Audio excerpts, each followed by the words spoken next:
โอ้โหโอ้โหคนนะคนสวยจะตำต้มตำเหรอกินน้ำในเด้อก็เป็นตาแซ่บแท้ฮะไม่กินติซับแล้วคือได้ฉีกอย่างสั้นเหรอมันเป็นเทคนิคใหม่บ่เป็นสูตรลับเหรอซับแล้วต้องฉีกแบบนี้นะโอ้ข่อยกับพึ่งหู้นะนี่ข่อยเฮ็ดพิษมาโดยตลอดนะสันเสร็จหรือยังเมื่อไรจะไปตำฮะสับแล้วเราก็ไปละแม่ไปตำจักเทื่อนะแม่มานั่งเล่นอยู่ปานใดสิได้กินเนี่ยฮะจะไปตำย่ามใดว่าหมาซับแล้วแล้วนั่งอยู่ตะขึงนะพอเย็นซับแล้วตะขึงนะเนี่ยเอาไปสักทีหนึ่งเซิร์นไปตำได้แล้วเอามากินเร็วๆมาแล้วเหรอจ๊ะไปตำเองเหรอจ๊ะ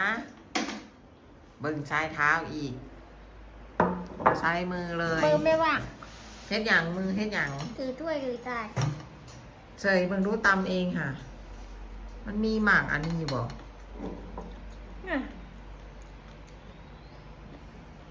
ก็จะแจ่มเนาะชิมได้บ่เป็นอย่างคือบ่ให้ไปชิมเพราะเห็นอันใดตำกินได้แต่ผู้เดียวกับพวกซาว่าแบ่งงูแบ่งพวกกินน้ำแหน่ง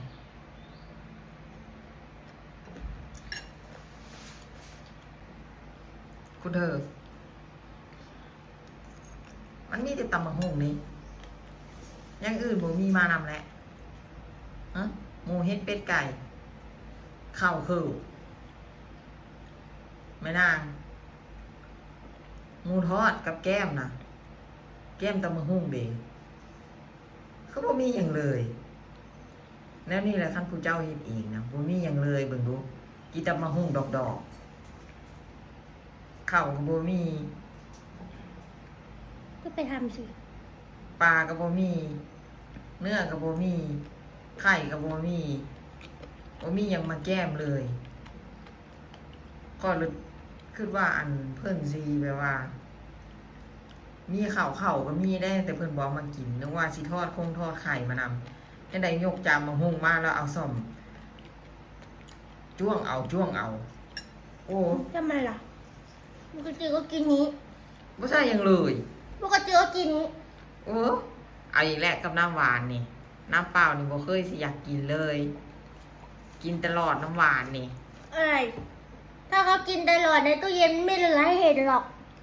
มันสิเหลือได้จังไดมันสิบ่เหลือได้จังไดซื้อมาคู่มื้อสะสมคู่มื้อพอเห็นพวกคู่มื้อมาจากโรงเรียนน่ะเอามาคู่มื้อพวกมายังเหลือเต็มขวดฮะพกมาสะสมไว้เรื่อย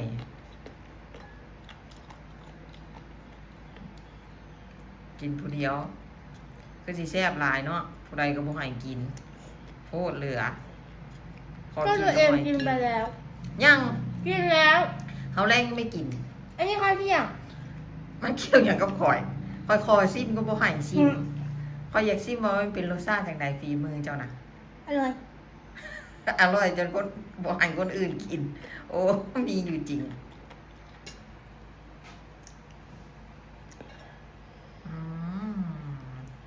กินคนเดียวจะสิเมื่อเนาะไม่ใหญ่น้อยคอยซิมก็บ่ให้ซิมเด้ชิมไหมบ่ซิมตั้งแต่ตอนเต็มจานบุญก็บ่ให้ซิมมาซิมอย่างตอนนี้ผู้ใดสิไปซิมนำโอ้สงสัยมันบ่แซ่บเลยบ่กล้าให้ผู้ใดซิมแซ่บเกินจนคนอื่นซิมไม่ได้ก็เลยเก็บไว้กินคนเดียวจักเค็มจักจืดจักจางจักสุ่มจักหวานบ่แม่นหวานหรอกว่าซั่น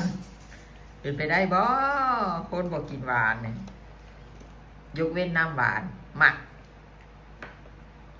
กินน้ำเปล่าหั่นเข้าไปหั่นมันยังแน่นอิ่มแล้วบ่